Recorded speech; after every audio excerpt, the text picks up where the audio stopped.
Welcome back to Movie Recaps. Today I will show you a comedy, drama film from 2016, titled Captain Fantastic. Spoilers ahead. Watch out and take care. In the mountainous wilderness of Washington, Ben Cash lives with his 6 children, Bo Davin, Relian, Keelier, Vesper, Zaya, and Nye. The children's names were made up by their parents so they could be unique, and nobody else in the world has them. They have no contact with society, it's just them coexisting with nature. Their mother used to live with them too, but she had to be hospitalized because of her bipolar disorder. Ben raises his children to be self-reliant and not to depend on technology or the American system, which he loathes. He teaches them how to hunt, identify plants, purify their own water and cook what they catch and sew. They keep a rigorous training regime to stay physically fit and athletic, and this includes learning how to use weapons and defend themselves. Ben also teaches them how to think critically, giving them advanced text to read and testing them on them every day, passing on to them his and his wife's left-wing anarchist ideals that made them leave society behind in the first place. No matter how gruesome or complicated their questions are, Ben doesn't keep anything from his children, not even the youngest ones, and explains concepts like death and abuse to them without sparing any details. When Bo Davin catches his first deer on his own, Ben puts some animal blood on his forehead and makes him eat one of the animal's organs as he declares that he's finally become a man. Later in the evening, after reading around the fire, the family takes out their instruments and plays some happy tunes while dancing. The following day, Ben and Bo Davin drive their bus to town, where Bo Davin has trouble interacting with girls his age. While Ben sells some of the stuff he crafts, Bo Davin checks their P.O. box. There, he finds a bunch of letters from the universities he's been applying to in secret, and he's surprised to find he's been accepted into all of them. Ben goes to a bar to call his sister Harper, asking for news about his wife, and Harper can only cry while she informs him last night, Leslie died by her own hand. After they return to the forest, Ben spends some moments under a waterfall, mourning the love of his life, before returning to his kids to give them the news, promising them nothing will change as they all start crying too. Enraged by grief, Relian takes a knife as he curses and almost stabs his father with it, but he stops himself before doing anything drastic and begins stabbing the wall instead, cursing and telling Ben he hates him. That night, Ben looks through their old paperwork to find Leslie's will. The following morning, the kids are still put through the usual training routine, but they want to know about their mother's funeral. Ben goes back to town to call his father-in-law Jack, who has never approved of their lifestyle and now threatens Ben with arresting him if he shows up at Leslie's funeral, showing no care for her last wish to be cremated and not buried. Leslie's mother Abigail picks up the phone next, telling Ben the funeral will be in 5 days in their church in New Mexico, but she doesn't think it's a good idea for him to come either. The kids aren't happy to hear this, but Ben reminds them that his getting arrested could mean losing custody of them. After spending the entire night dreaming of Leslie, Ben wakes up to find his kids dressed up and ready to go rescue their mother, so he reminds them again it's impossible and sends them to train. Today, they're rock climbing, during which Relian slips and hurts his hand.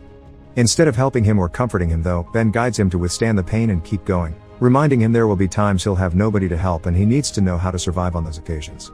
Once training is over, Ben notices the kid's mood is really low, so he decides they'll be going to the funeral after all. They spend long hours on the road, only parking to sleep or stopping by the bank to withdraw some money. On their second day of traveling, they're stopped by the police, who checks Ben's license and registration, then enters the bus when he notices the kids aren't at school and there is a bunch of books around. To scare him off, Bo Davin explains they're homeschooled under the eyes of God, and together with his siblings they begin singing a Christian song. This is enough for the cop to leave them alone. After many hours of traveling, they stop near a flock of sheep, but the kids don't dare shoot them because they're just standing there. Since they're hungry, they go to a diner, and the siblings get excited about possibly trying out some foods they never had before, like hot dogs, pancakes, and cola, which Ben calls poison water. Seeing as there isn't any real food on the menu, Ben takes the kids away without ordering and they go to a supermarket instead. There, Ben pretends to have a heart attack, and while everyone at the market is busy checking on him, his kids steal some food and run out of the place without being noticed. Only one of them stays behind to give Ben a fake pill that he takes to pretend to feel better so he can leave as well. Afterward, they go to a nearby park to eat what they stole, and Ben reveals a cake because they'll be celebrating in advance Noam Chomsky Day, a holiday they made up after the famous philosopher. Ben has brought weapons for everyone as gifts, but Relian isn't happy. He wishes they could celebrate Christmas like normal people.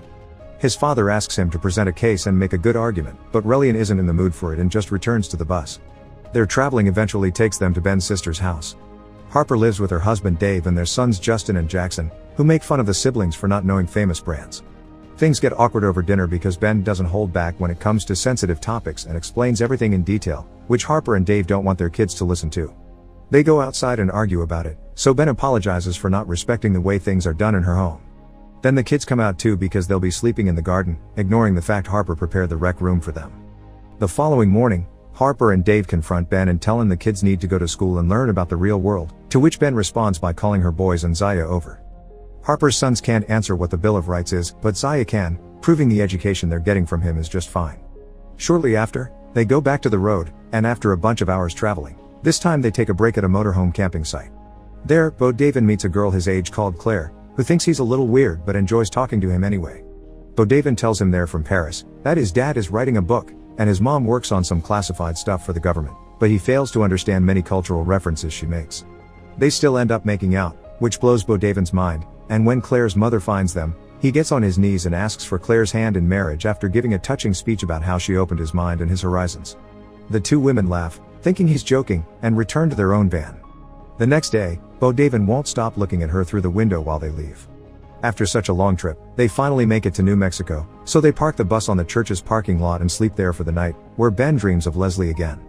The following morning, the family puts on the best clothes they have and enter the church in the middle of the funeral mass, earning bad looks from Leslie's parents, Jack and Abigail.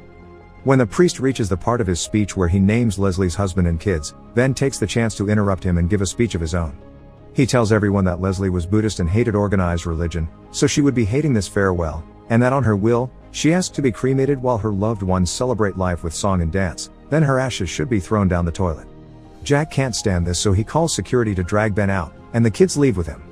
Once the mass is over, Jack and Abigail come over to say hello to the kids, but Jack tells Ben he's the worst thing that's happened to his family and that he can't come to the funeral, but the kids can. Ben refuses, not wanting anyone to take the kids from him, but he does get on the bus with them to follow the cars in order to stop them from burying his wife. The kids beg him not to do that because it'll get him arrested and they don't want to lose him like they lost their mother, so Ben gives in and drives away so they can camp at a park. In the evening, while fooling around, Relian tells Bo David that he thinks Ben made their mother crazy and that he's dangerous. He also starts crying as he calls out his brother for thinking that their lives are good and their father is perfect. This gives Bo David a lot to think about, so he finally makes up his mind and shows Ben all the university acceptance letters. They aren't just any university either: Yale, Stanford, Princeton, Harvard, Dartmouth, MIT, Brown, all of them very prestigious names. Ben thinks it's impressive, but he's also hurt, and he starts ranting about the fact his son has been lying to him and acting behind his back all this time until Bo David interrupts him to tell him it was his mom that helped him apply in the first place. Crying, Bo David tells him he actually doesn't know anything about anything unless it comes from a book, that Ben made them all freaks, and that Leslie understood that, then leaves before Ben can answer. Nye comes out next and gives Ben a note from Relian that says he's staying with his grandparents. Ben takes the bus with the kids and goes to Jack's house to get Relian back, but Relian is angry and yells at him that he killed his mother, that he overheard them arguing because his mother wanted to live somewhere else and he didn't, and that he hated him. After he stomps out of the room, Ben tries going after him, but Jack stops by shooting an arrow near his head.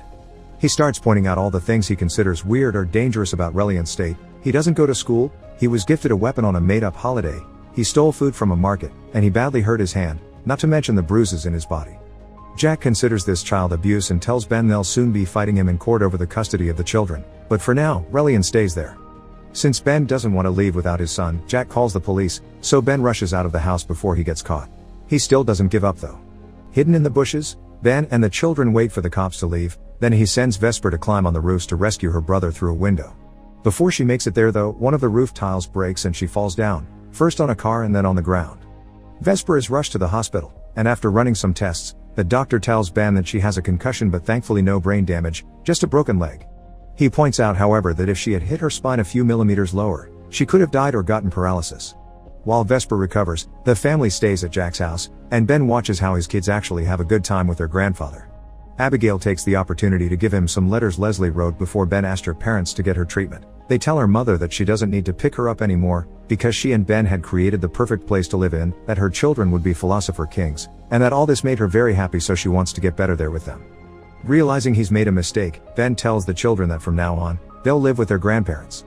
The kids protest, but Ben sticks to his decision, explaining that he would only ruin their lives. After asking Jack to take good care of them and shaking his hand, Ben leaves on the bus, crying. When he stops at a market for some food, he decides to also buy an electric razor and shave his beard to start this new phase in his life. The following night, while he's camping, he's found by his children, who are surprised by the lack of beard. Relian tells him he doesn't actually hate him, he just wishes he had helped their mother, and Ben agrees before apologizing. After quoting Chomsky, they finally convince their father to rescue their mother, so the family makes their way to the cemetery on their bus, where Bo David shaves his head to match his dad when it comes to marking a new phase in their lives. At the cemetery, they dig out their mother's casket and, after refilling the grave so nobody can tell is empty, they take Leslie to the beach, where after a touching speech, they cremate her while singing her favorite song, Sweet Child of Mine. Sometime later, they go to the airport to throw her ashes in the toilet as she wanted. Then they say their goodbyes to Bo Davin, who is flying abroad to see the world. From then on, Ben and his kids start living in a little house in town. He still teaches them how to coexist with nature, but he also allows them to go to school, finding a perfect middle point between his ideologies and their well-being. Make sure to subscribe and turn on notifications so you can watch more videos like this. Thanks for watching.